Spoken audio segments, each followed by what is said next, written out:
This channel does not promote any violent, harmful, or illegal activities. All content provided by this channel is meant for an educational purpose only. আর এবার নজর রাখতে হচ্ছে কুলতলির দিকে। এক বাড়িতে সুড়ঙ্গ, অন্য বাড়িতে আগ্নেয়াস্ত্র রাখা। কুলতলি সাদ্দামের আরো একটা কীর্তি ফাঁস হয়েছে। কেওড়াখালী এলাকায় সাদ্দামের দ্বিতীয় বাড়ির হদিশ পেয়েছে পুলিশ। উদ্ধার একটি ওয়ান শটার, 2 রাউন্ড কার্তুজ আর 2টো কালো রঙের মূর্তি।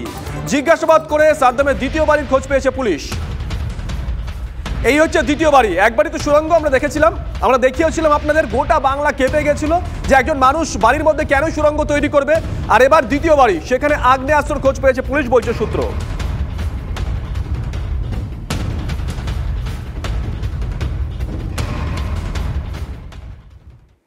সাদ্দাম সর্দারের যে পৈতৃক যে বাড়ি, অর্থাৎ তার যে পুরনো বাড়ি, যে বাড়ি থেকে গোপন সুড়ঙ্গ মিলেছে, তার লাগোয়া যে গাগরা খাল, আর এই খালের লাগোয়াই রয়েছে সাদ্দাম সর্দারের পৈতৃক বাড়ি, যে বাড়ির একটি ঘর সাদ্দাম সর্দারের ছিল এবং সেখানে বছর 10 আগে এই বাড়ি থেকে নতুন বাড়িতে সে সেখানে গিয়ে বসবাস করত। আমরা দেখব যে এই বাড়িতেই গত পরশুদিন রাত্রে কুলতলি থানা পুলিশ তাকে নিয়ে আসে এবং এই বাড়িতে একটি যে ঘর সাদ্দাম সর্দার আগে থাকতো, সেই ঘরের তল্লাশি চালানো হয়।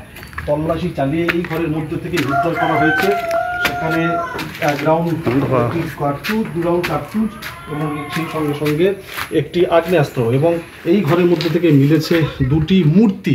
এবং এই যে দেখা যাচ্ছে যে বস্তা রয়েছে, এই ঘরটা অব্যবহৃত অবস্থায় রয়েছে এবং এই ঘরেই আগে সাদ্দাম থাকতো এবং পরবর্তী সময়ে ঠিক পাশে নতুন সে বাড়ি তৈরি করে এবং সেখানে সে থাকতে শুরু করে। এবং এই যে বাড়ি আমরা যেখানে দাঁড়িয়ে আছি, এই বাড়ির মধ্যেই কিন্তু এখানেই আগ্নেয়াস্ত্র মিলেছে এবং মূর্তি মিলেছে। এবং সাদ্দামকে জেরা করেই জানার চেষ্টা হচ্ছে যে কোথা থেকে সেই আগ্নেয়াস্ত্র পেয়েছে এবং মূর্তি কারবারের সঙ্গে কতদিন যুক্ত। কুলতলি থেকে অভিজ্ঞান নস্কর, টিভি9 বাংলা।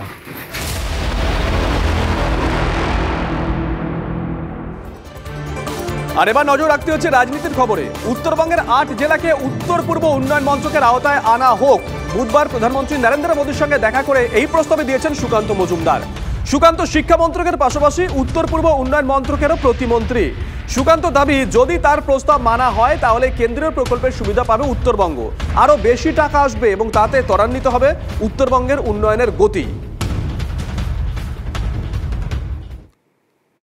প্রধানমন্ত্রীর সাথে আমি দেখা করেছি এবং দেখা করে মাননীয় প্রধানমন্ত্রীর হাতে একটি প্রস্তাব তুলে দিয়ে এসেছি। আপাতত উত্তরবঙ্গকে নর্থ ইস্টের অন্তর্ভুক্ত করা যেতে পারে। যদি নর্থ ইস্টের সাথে উত্তরবঙ্গ যুক্ত হয়, উত্তরবঙ্গ পশ্চিমবঙ্গের অংশ হিসেবে নর্থ ইস্টের সাথে যদি যায়, তাহলে পরে স্বাভাবিকভাবেই উত্তরবঙ্গে কেন্দ্রীয় যে প্রকল্পগুলো আছে সেই প্রকল্পের টাকা অনেক বেশি পরিমাণে পাওয়া যাবে এবং তার সাথে সাথে এই এলাকা অনুন্নত এবং এই এলাকার উন্নয়ন হবে।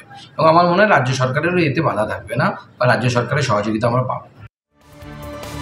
মমতার দিল্লি সফরের আগে সুকান্তের এই প্রস্তাব তাৎপর্যপূর্ণ বলে মনে করছে রাজনৈতিক বিশেষজ্ঞরা। তৃণমূল নেতৃত্ব অবশ্য সুকান্তের এই প্রস্তাবের মধ্যে বঙ্গভঙ্গের উস্কানি দেখতে শুরু করেছেন। बंगाल विभाजन कभी नहीं होंगे, इसका बहुत पहले सुभाष घिसिंग दार्जिलिंग को गोरखालैंड बनाने के लिए मांग उठाया था।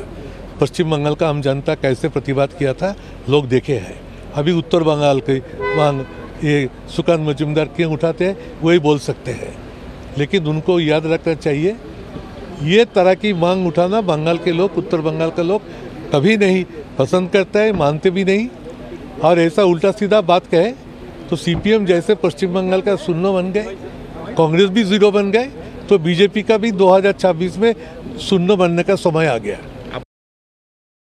কোনো লাভ হবে না। এমনি আমাদের উত্তরবঙ্গে নদীগুলোকে ব্রহ্মপুত্র বোর্ডের আন্ডারে নিয়ে আসা হয়েছে, কিন্তু আজ অবধি ব্রহ্মপুত্র বোর্ড আমাদের উত্তরবঙ্গ নদীগুলির জন্যে যে নদী ভাঙনের যে প্রক্রিয়া প্রতিরোধের জন্য যে ব্যবস্থা আজ অবধি কোনো উদ্যোগ গ্রহণ করেননি। এর থেকে প্রমাণিত হয় যে উত্তরবঙ্গ শুধু নয়, গোটা পশ্চিমবঙ্গকে এই সরকার বঞ্চনা করছেন, কেন্দ্রের সরকার। এবারও বাজেটে আমরা সেই বঞ্চনার প্রতিশ্রুতি দেখছি। আমরা সেই জন্য পশ্চিমবঙ্গের মানুষ এই বাজেটকে পূর্ণ বিরোধিতা করে আমাদের বিভিন্ন জায়গায় লড়াই আন্দোলন চালিয়ে। কুচবিহার কখনো পশ্চিমবঙ্গের সঙ্গে যুক্ত নয়, কখনো নয়, আজ পর্যন্ত নয়। যেটা করেছে জবরদস্তি করেছে, আনকনস্টিটিউশনাল অ্যাক্টিভিটি করেছে আর ডিজাইন গভর্নমেন্ট। গতিকে এই গভর্নমেন্টকে এটা সংবিধানকে সংশোধন করতে হবে। গতিকে এটা কে করবে? গভর্নমেন্টকে করতে হবে।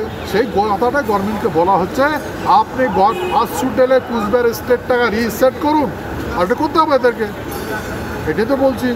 আপনারা বারবার যদি কেউ বলে পশ্চিমবঙ্গ পশ্চিমবঙ্গ পশ্চিমবঙ্গ, হ্যাঁ, গতিকে ওনার একটু সংবিধান ভালো করে দেখা উচিত।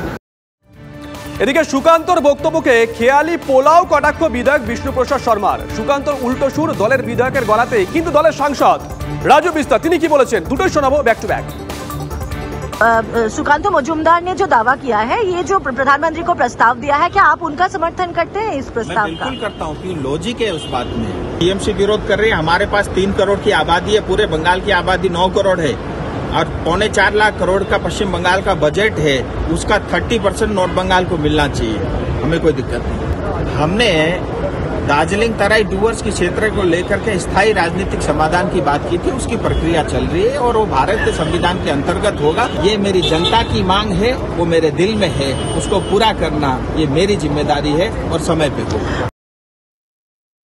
সুকান্ত বাবু প্রধানমন্ত্রীকে কালকে যে উত্তর পূর্বের প্রস্তাব দিয়েছেন, এটা কোনোদিনই হবে না। উনি বাঙালি থেকে এটা করতে বলতেছেন, বাঙালের অংশ হয়, আধা স্টেট কোনোদিন পরিষদে যেতে পারবে না, এটা ইউটোপিয়ান থট। দ্বিতীয় কথা আমি বলতেছি, এই যে 24-এ পরিণাম আসছে, এই পরিণামে উনি একটু হতাশ আছেন।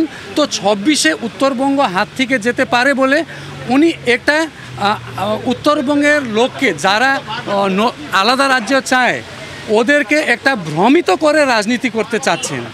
আমি অফিসিয়ালি বিজেপি বিধায়ক হয়ে বলতেছি, আমি এই জিনিস মানব না। কেন আপনি যদি উত্তরবঙ্গকে এনইসি করতে যান, আগে আপনি সেই এরিয়াকে বাংলা থেকে ভাগ করে নেন, আলাদা রাজ্য বানাবেন না আপনি ইউটি বানাবেন, যা করবেন করেন, ভাগ করে আপনি এনইসি বানাবেন।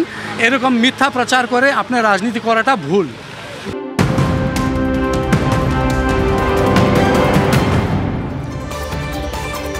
রাজ্যের খবরের দিকে নজর রাখি। নিশ্চয়ই মনে আছে আপনাদের, গতকাল বিধানসভা লবিতেই বাগবিতণ্ডা জড়িয়ে পড়েছিলেন রাজ্য বিধানসভার বিরোধী দলনেতা এবং একজন তৃণমূল কংগ্রেস বিধায়ক। গোটা ঘটনাকে অনভিপ্রেত বলেছেন বিধানসভা স্পিকার। তিনি বলেছেন তিনি মার্শালের সঙ্গে বিষয়ে কথা বলেছেন।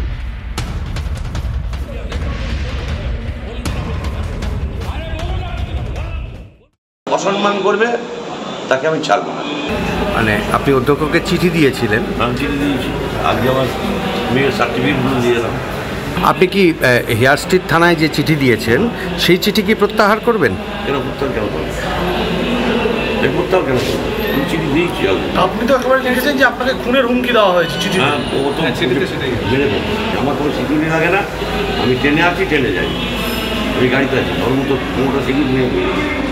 রাস্তায় দেখা হলে আবার জিজ্ঞেস করবেন? যদি খারাপ ব্যবহার করে লোকের সঙ্গে জিজ্ঞেস করবো, আবার যদি গিয়ে ওরকম বলে তাহলে আমি জিজ্ঞেস করবো। ভারতীয় জনতা পার্টির বিধায়করা নিরাপত্তাহীনতায় রয়েছে এবং এই নিরাপত্তাহীনতার যে ব্যাকড্রপ, তার যে পেছনে তাকালে দেখা যাবে এর সাথে যুক্তি আছে।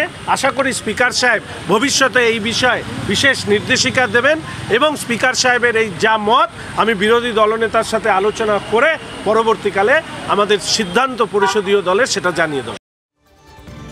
এদিকে রামপুরহাটে শুভেন্দু অধিকারী সভা বাতিল। রামপুরহাটে এসডিও অফিসের সামনে শুভেন্দু সভা বাতিল। শেষ মুহূর্তে সবার অনুমতি বাতিল পুলিশের। ক্ষোভ বিরোধী দলনেতার। 3 দিন আগে সবার অনুমতি চেয়ে চিঠি দিয়েও মিলল না অনুমতি। নির্দিষ্ট কোনো কারণ দেখাতে পারেনি পুলিশ, অভিযোগ শুভেন্দু অধিকারীর। কোর্টে দ্বারস্থ হওয়ার হুঁশিয়ারি শুভেন্দু অধিকারী।